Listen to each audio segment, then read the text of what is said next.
You're being watched, evaluated, measured, not in the courtroom or the boardroom, but in the quiet moments, in the space after you speak, in the pause before you act. You feel it, though you may not have the words for it. It is a pressure in the air, a subtle tension. You propose a plan, a restaurant, a trip, a time to meet. And instead of simple agreement, you are met with a question, a doubt. Maybe, but have you thought about? It is not a logistical question. It is a probe, a test. You state a boundary, a principle, something you believe, and you're met with a sigh, an eye roll. You're being difficult. You feel the weight of her disappointment, and you feel the instinct deep in your chest to cave, to fold, to make it right by making yourself smaller, to apologize for your own shape. You see her glance at another man, not with lust but with appraisal. She mentions his career, his calm demeanor, his new car. It is casual, almost innocent, but it lands in your gut like a stone. It is a comparison, and you are found wanting. This is the modern man's quiet agony. This constant, low-grade examination. You are told relationships are about partnership, about love, about mutual support. And yet, you find yourself navigating a minefield of unspoken expectations and invisible fail states. You perform, you placate, you jump through hoops you cannot even see. And the reward for your effort is not relief, but a more cleverly disguised hoop. You are told this dynamic is wrong, unhealthy. She shouldn't do that, they say. A mature relationship doesn't have tests. This is a comforting lie. A lie that will keep you forever a child, bewildered by a game whose rules you refuse to acknowledge.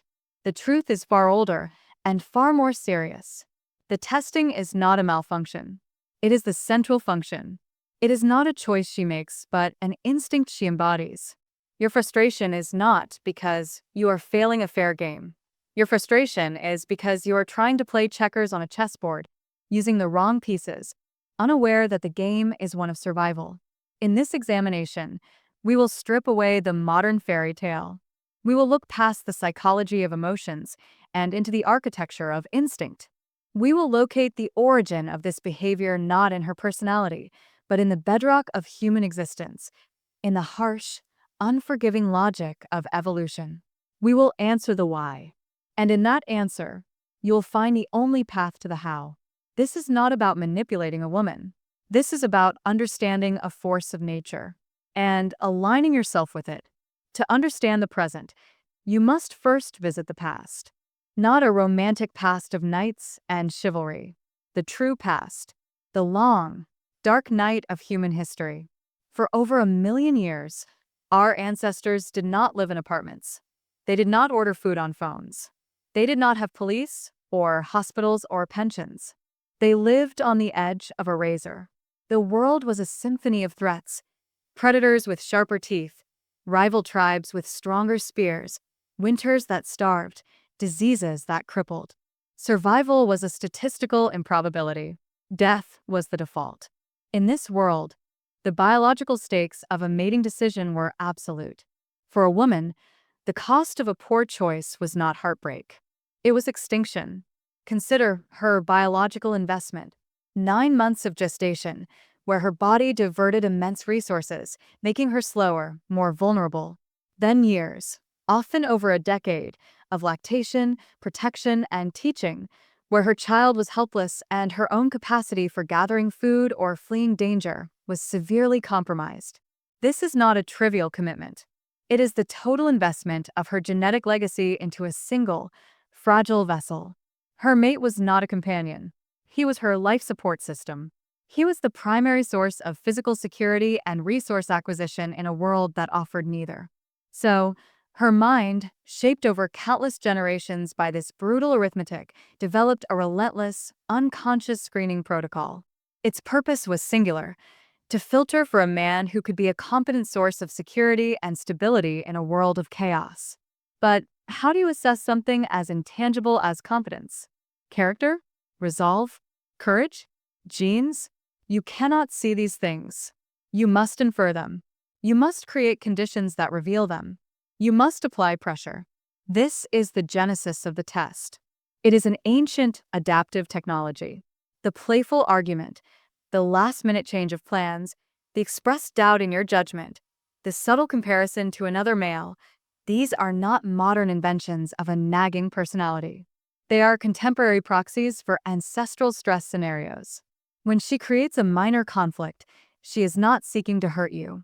She is creating a microstorm. She is watching to see if your emotional frame collapses. Will you get angry? Defensive? Will you plead for calm? Will you sacrifice your position to restore harmony?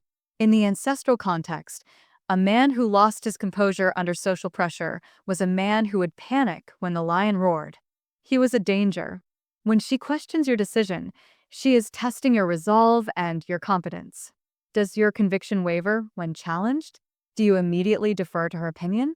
A man who could not trust his own judgment in the face of a doubt was a man who would lead his family into a blizzard because he was persuaded it was safe. He was a liability. When she mentions the success of another man, she is testing your status anxiety and your own inner security.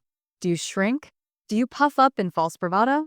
Do you launch into a speech justifying your own worth? A man obsessed with the status of other males was a man prone to foolish, risky confrontations to save face, leaving his family unprotected. He was unstable. The content of the test is trivial. The container is everything. It is a simulation, a fire drill for the soul. The man who passes is not the man who gives the perfect answer. He is the man whose fundamental nature is revealed to be unshakable. He listens, but is not swayed. He considers, but is not commandeered. He is calm, not because he is indifferent, but because his emotional foundation is made of stone, not sand. He remains fundamentally himself. He signals, through his unflinching response, the deepest truth a woman's ancient psyche is wired to seek. I am a source of order, not a source of chaos. My stability is intrinsic. It does not depend on your mood or the circumstance. You can be unstable. The world can be unstable, but I will remain a pillar. In me, your offspring will find sanctuary. This is the biological root. It is impersonal. It is archetypal. It is the relentless whisper of DNA, using the woman as its instrument to ask one eternal question, over and over, in 1,000 subtle ways. When the world falls apart, will you be the man who falls apart with it? Your entire interaction is an answer to that question.